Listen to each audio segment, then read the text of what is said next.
Meskipun telah ditangkap di Singapura, buronan kasus korupsi KTP elektronik Paulus Thanos belum juga bisa diperiksa oleh KPK.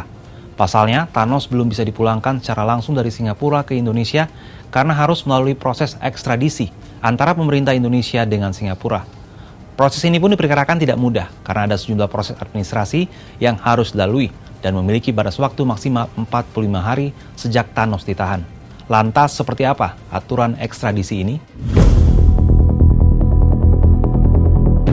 Menteri Hukum Supratman Andi Aktas dalam konferensi pers Rabu 29 Januari 2025 di Jakarta memastikan saat ini pemerintah tengah menyiapkan dokumen-dokumen yang dibutuhkan untuk mengekstradisi buronan kasus korupsi KTP elektronik Paulus Thanos dari Singapura.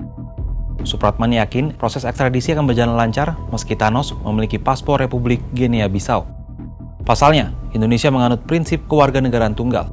Artinya, sepanjang belum mencabut status kewarganegaraannya, pria 70 tahun itu masih merupakan warga negara Indonesia. Apalagi sikap pemerintah Singapura juga sangat kooperatif dalam menindaklanjuti permintaan KPK untuk menahan Thanos. Batas waktu untuk kita mengajukan permohonan dan seluruh kelengkapan berkas itu 45 hari batas lama waktu yang dibutuhkan 45 hari. Saya yakin dan percaya dalam waktu yang singkat hal tersebut bisa dipenuhi.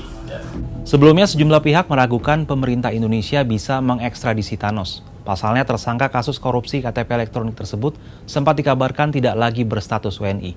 Padahal perjanjian ekstradisi antara Indonesia dan Singapura hanya berlaku bagi WNI dan sebaliknya. Lantas bagaimana sebenarnya isi perjanjian ekstradisi tersebut? Perjanjian ekstradisi Indonesia dengan Singapura baru berlaku pada setahun terakhir. Padahal upaya mengesahkan fakta perjanjian itu sudah dirintis lebih dari 1 dasawarsa silam. Perjanjian ekstradisi pertama kali disepakati oleh kedua negara pada 27 April 2007. Di masa pemerintahan Presiden Susilo Bambang Yudhoyono dan Perdana Menteri Singapura Lee Hsien Loong.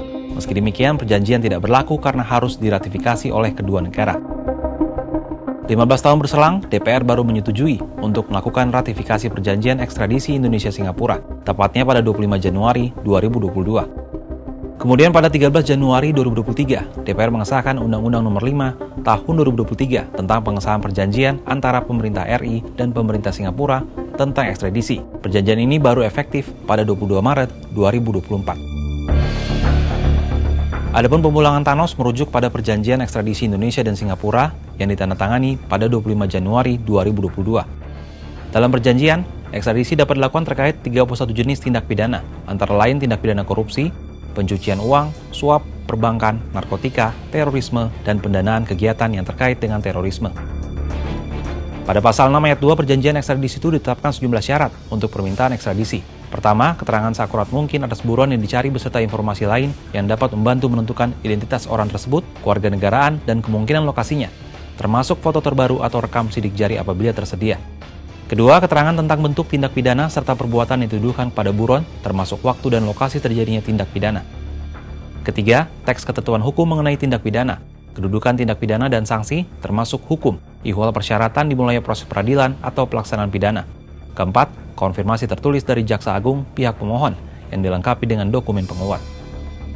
Sebelum ditangkap, KPK setidaknya butuh waktu sampai 6 tahun untuk mengendus keberadaan Thanos. Pertengahan Agustus 2019, pihak KPK menyebut Thanos berada di Singapura, tapi kala itu belum ada perjanjian ekstradisi antara Indonesia dan Singapura. Adanya perjanjian ekstradisi antara Indonesia dan Singapura tentunya menjadi angin segar bagi penegakan hukum di Indonesia. Pasalnya, selama ini banyak koruptor lari ke Singapura karena tidak adanya perjanjian ekstradisi antara kedua negara. Selain itu, kerjasama diharapkan tidak sebatas menangkap buron kasus korupsi, tapi juga dalam pemberantasan tindak pidana pencucian uang atau TPPU.